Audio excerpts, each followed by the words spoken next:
udah jadi kebiasaan ya, di majelis taklim, di peringatan Maulid, tabligh akbar, Isra Mi'raj, itu HP masih masih jalan ya. Orang lagi ceramah, lagi ngaji atau lagi kasih ilmu, itu HP disimpan dulu, kecuali kalau digunakan ya yang penting rekam, ngambil gambar. Tapi kalau nggak ada kebutuhan, dilepas. Kemudian apalagi kalau HP-nya ya mau urusan dunia lagi. Nah, kemudian ngerokok ya, merokok jangan ya, apalagi di dalam masjid. Ini berdalil pakai hukum. Kita bicara fikih, hukumnya ada yang makruh, ada yang haram. Saya nggak bicara kesananya.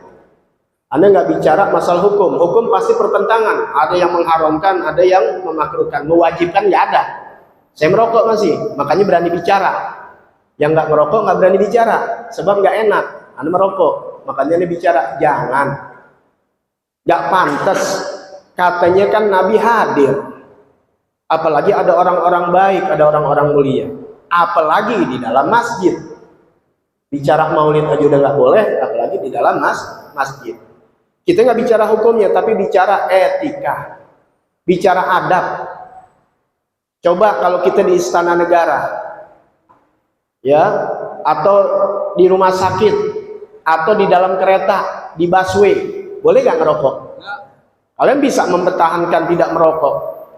Pantas nggak kita di depan gubernur, di depan presiden kita sambil ngerokok dalam rapat penting? Nggak berani. Kenapa di depan dalam maulid, di dalam masjid dia merokok?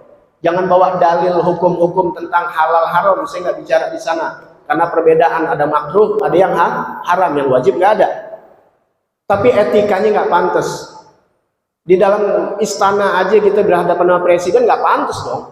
Lagi bicara penting sambil merokok. Emang kita lagi di warteg? Emang kita dari warung kopi? Itu nggak apa-apa. Atau nonton layar tancap. Ini bukan tontonan, tuntunan. Sebaiknya lepas dulu. Ntar udah selesai, keluar dari masjid, selesai acara, silakan. Jangankan ngerokok, nabun nggak ada yang memilih. Ya, ini dijaga banget.